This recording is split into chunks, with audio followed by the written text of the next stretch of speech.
In the world of action cinema, few names evoke as much raw intensity and authentic skill as Iko Uwais. Born in Jakarta, Indonesia, this unassuming martial artist rose from the streets to become a global icon, redefining what real fight choreography looks like on screen. His story is not just one of fame. It is a powerful testament to dedication, perseverance, and staying true to one's roots.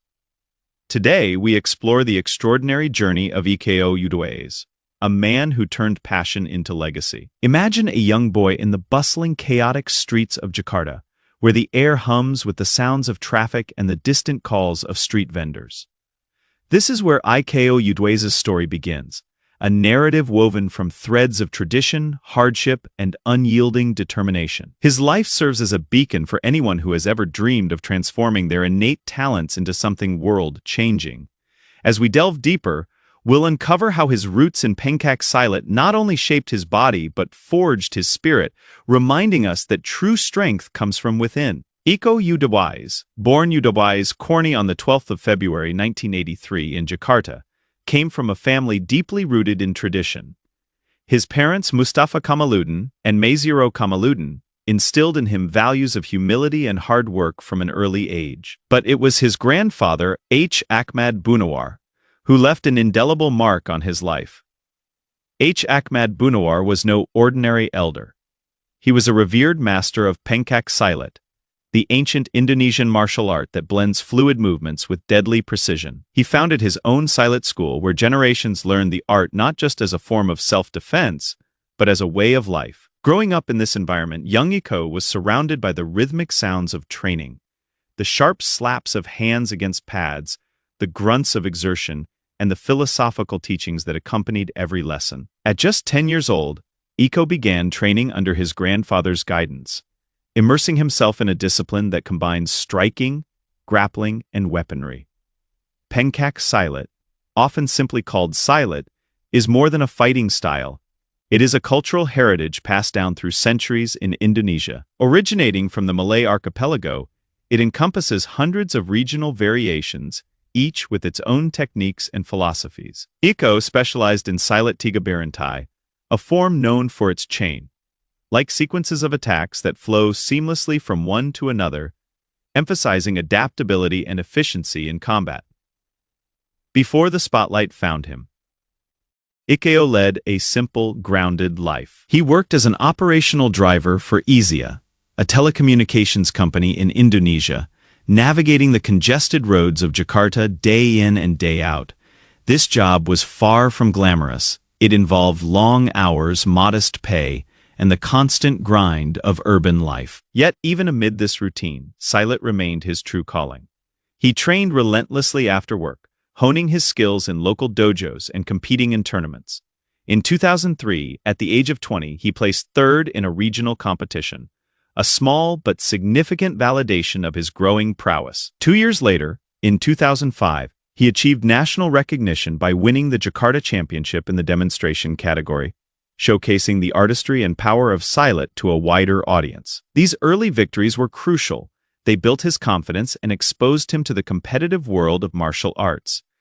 But Silat taught him more than just physical prowess. It instilled mental resilience, the ability to endure pain, and the wisdom to turn adversity into opportunity. As Iko has reflected in interviews, many fatal blows are trained in Silat. This quote underscores the art's lethal potential, but also its depth.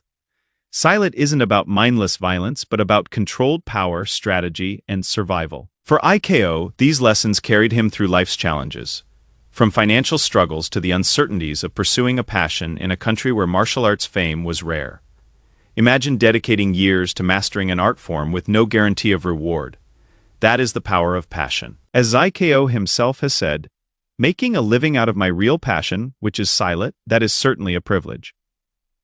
His early commitment reminds us, true greatness starts with consistent effort, even in obscurity. Think about your own life. How often do we abandon dreams because the path seems too arduous? Iko's story challenges us to persist, to train not just our bodies but our minds, to believe that every unnoticed hour of practice is a step toward destiny. His grandfather's teachings emphasized that Silat is holistic, it builds character, fosters discipline, and cultivates a sense of community. In the Silat school, Iko learned to respect elders, support peers, and push personal limits. These values became the foundation of his character, helping him navigate the transition from a working-class life to the unpredictable world of cinema. Iko's big break came unexpectedly in 2007, a moment that feels almost faded in retrospect. Welsh director Gareth Evans, often known simply as Gareth Evans, was in Indonesia filming a documentary on Pencak Silat, seeking to capture the essence of this underrepresented martial art. Evans visited various training halls, but it was at Iko's school where he witnessed something extraordinary. Iko was demonstrating techniques during a routine session, his movements a perfect blend of grace and ferocity, fluid like water, yet striking with the force of a storm. Impressed by his skill, natural charisma, and screen presence, Evans approached him with an offer that would change everything. He cast Iko in the lead role for Merantau 2009, Iko's debut film. To prepare, Iko resigned from his job at Isia, signing a 5-year contract with Evans, a bold leap of faith that required immense courage. For Merantau, Iko underwent specialized training in the Minangkabau style of Silat Harimau, or tiger style, under Master Edwel Datuk Radio Gampo Alam. This variation mimics the predatory movements of a tiger, low stances, explosive pounces, and claw-like strikes, adding a layer of authenticity to his performance. Merantau, which means wandering in the Minangkabau tradition, follows a young Silat practitioner named Yuda, who leaves his rural home to face the harsh realities of urban Jakarta. There he encounters human trafficking and corruption, using his skills to protect the innocent. The film is a coming-of-age tale wrapped in high-octane action, with Iko's authentic fighting style taking center stage. Scenes like the elevator fight and the climactic rooftop battle showcase Silat's versatility: quarters combat, improvised weapons, and acrobatic dodges that feel grounded in reality rather than Hollywood exaggeration. As Iko has explained, Silat is not just block and punch. It can be a pen, it can be a shoe, everything is usable. This philosophy shines through in Merantau, where everyday objects become tools of defense. The film premiered in Indonesia on the 6th of August 2009 and gained international traction at festivals like the Busan International Fantastic Film Festival in South Korea and Fantastic Fest in Austin, Texas. It earned critical acclaim for its raw energy and cultural representation, winning the Best Film Award at ActionFest 2010.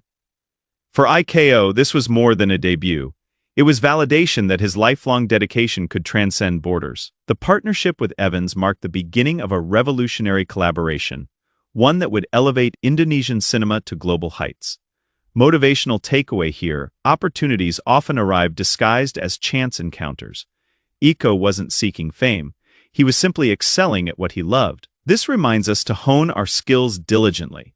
Recognition will follow when we're ready. But it was the Raid Redemption 2011 that catapulted Iko to international fame, a film that redefined action genre standards. Playing Rama, a dedicated SWAT team member and expectant father, Iko embodies quiet intensity, a man of few words but explosive action. The plot is deceptively simple.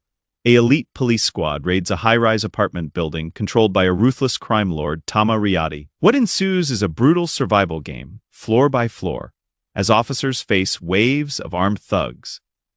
Iko not only starred but served as the action choreographer, ensuring every fight felt visceral and authentic. No wires, minimal CGI, just pure skill and choreography that highlighted Silat's efficiency in confined spaces. Iconic sequences include the hallway machete fight, where Iko's character dispatches multiple attackers with precise strikes, joint locks, and takedowns, and the apartment brawl against the villain Mad Dog, played by Yayan Ruhian. This fight, lasting over 7 minutes, is a masterclass in endurance and technique, with both actors drawing from real Silat training to create bone-crunching realism. Critics raved about the film's relentless pace and innovative action.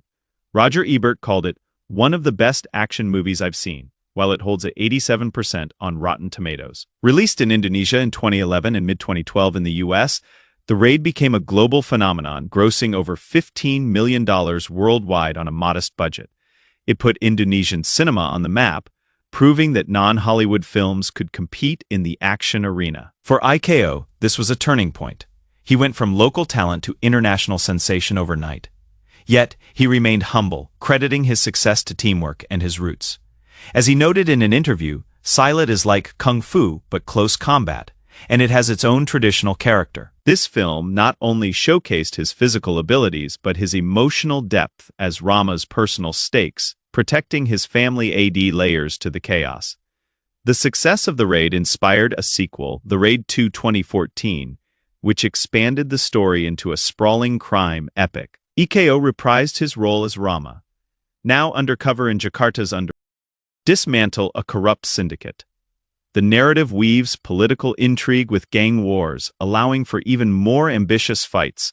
Iko again contributed as fight choreographer, pushing boundaries with sequences like the legendary kitchen brawl, a one-take masterpiece where Rama battles assassins amid flying knives and improvised weapons, and the high-speed car chase that integrates vehicular combat with hand-to-hand fury. The mud pit fight, set in a prison yard during a riot, highlights Silat's grappling elements, with Iko's character using the environment to his advantage. Clocking in at over 2 hours, The Raid 2 is more epic in scope, drawing comparisons to The Godfather meets martial arts. It premiered at Sundance to acclaim, with critics praising its depth and choreography.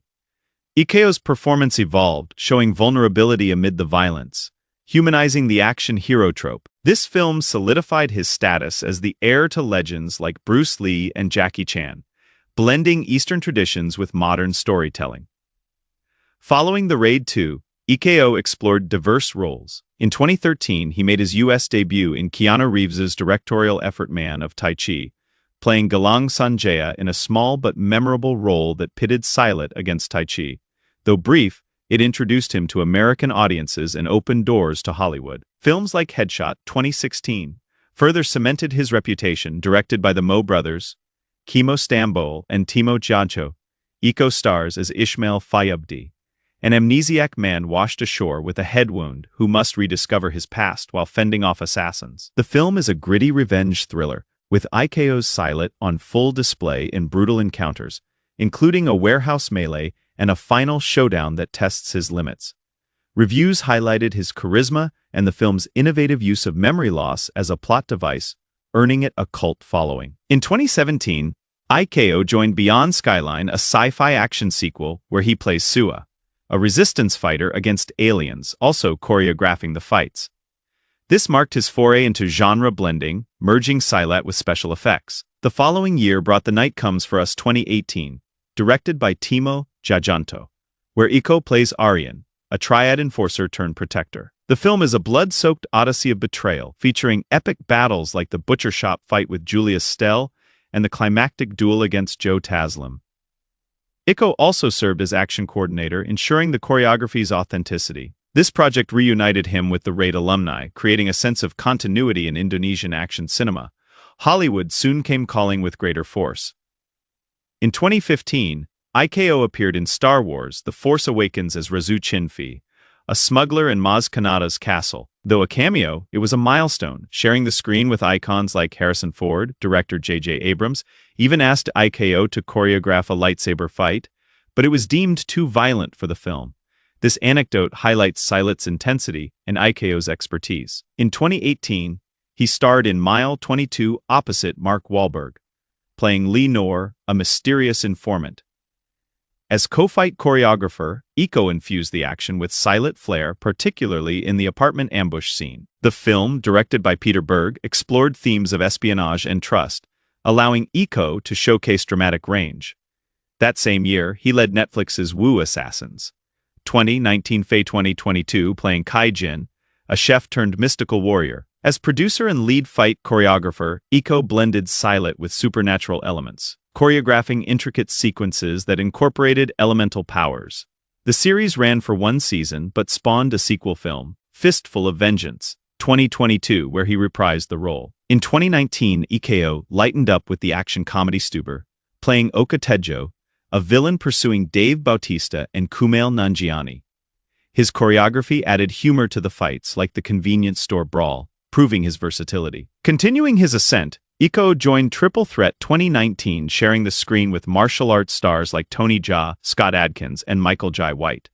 As Jaka, he delivers high-kicking action in ensemble fights that celebrate diverse styles. In 2021, he portrayed Hard Master in Snake Eyes, G.I. Joe Origins, training Henry Golding's character in ninja arts while incorporating silent influences. The film delved into mentorship, echoing Iko's real-life training under his grandfather. 2023 brought Expend 4 Blulls, where he played Suarto Ramat, joining Sylvester Stallone's mercenary team. Despite mixed reviews, his scenes added fresh energy. That year also saw Ash, a sci-fi thriller directed by Flying Lotus, with Iko as Adia, alongside Aaron Paul and Isa Gonzalez, a departure into psychological horror with action undertones. In recent years, Iko has taken his career to new heights, transitioning from actor to creator. In January 2025, he launched his own production company, Uwais Pictures, a bold move to champion Indonesian stories and martial arts on a global scale. His directorial debut, Timur, released December 2025, dramatizes the real-life Mapenduma hostage crisis of 1996, where Iko stars as the titular character, a special forces operative. Behind-the-scenes footage reveals savage training regimens and intense choreography, with Iko directing actors in authentic silent sequences amid jungle warfare. The film blends historical drama with high-stakes action, earning praise for its cultural accuracy and visceral fights. Also in 2025, Iko executive produced and starred in Ikatan Darah as Siddhartha Tata, a project that reunites him with emerging directors and focuses on family bonds amid violence. A sequel is reportedly in development, with Iko circling a lead role. Skyline Warpath 2025 sees him reprise Swa from Beyond Skyline, battling aliens in epic-scale combat, directed by Liam O'Donnell. Upcoming as of 2026 include MRI, a hospital siege thriller where Iko headlines as a defender against intruders, reuniting with O'Donnell, The Bellhop, a comedic action flick, Chinatown Express, exploring urban crime, The Blind of the Phantom Cave, directed by Timo Jajanto, with Iko as Bardamandrawada in a supernatural martial arts tale, and Roadhouse 2, currently filming under Ilya Naishuler, promising brawling intensity. Additionally, Wings of Dread marks his Hong Kong debut, directed by Ashton Chen Pengfei Chin. In 2024, he starred in Marni Kisa Wiu Gombal, a horror action hybrid where he also choreographs stunts. Through it all, Iko has championed Pencak Silat on the world stage, introducing millions to Indonesia's rich martial heritage. He is grateful for the opportunity. I am just grateful that I have a chance to introduce traditional Indonesian martial arts to a worldwide audience. His training regimen is legendary, grueling workouts that build power and speed, including shadowboxing, weight training, and endurance drills. As he shared with Men's Health, "I need power and speed all of the time." On Instagram, he posted, "Pencak Silat is not only about moves and techniques, but also about character and respect." These words encapsulate his philosophy. Beyond films, Iko's personal life grounds him. Married to singer Audi Item since the 25th of June 2012, in a lavish ceremony at Hotel Grand Mahakam, Jakarta. They have 2 daughters, Atreya Sayala Putri Uwais, born October 2013, and Aneska Leila Putri Uwais, born June 2018 via cesarean. Family provides balance amid his demanding career, reminding him of life's true priorities. Iko's awards reflect his impact, nominated for Best Newcomer at the 2010 Indonesian Movie Awards for Merantau, Best Chemistry in 2013 for The Raid, and winning the Best Republica's Change Figure in 2014, Actor of the Year in 2016, and Indonesian Celebrity of World Achievement in 2016. These honors affirm his role in elevating Indonesian talent. Iko Uwais' journey teaches us profound lessons. From a young boy training in Jakarta to battling on the biggest screens and now directing his own visions, his success stems from discipline, humility, and never abandoning his roots. In a world of shortcuts, he chose the path of hard work and authenticity. His story inspires us to embrace our heritage, train relentlessly, and turn passions into professions. Whatever your pursuit, martial arts, career, or personal growth, remember Iko's example: persevere through the unseen years. Stay dedicated. Your breakthrough may be one committed step away. As Iko embodies, passion isn't just a feeling, it is a lifelong commitment that can change your destiny. His influence extends beyond screens. He has mentored young artists, promoted Silat globally, and advocated for cultural preservation. In interviews, he credits Gareth Evans as like my ugly brother, highlighting the deep bonds formed through collaboration. Looking ahead, with projects like Roadhouse 2 and The Blind of the Phantom Cave, Iko continues to innovate, blending Silat with new genres.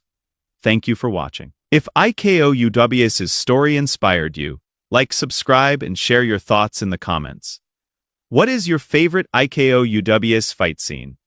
Until next time, stay dedicated, stay inspired.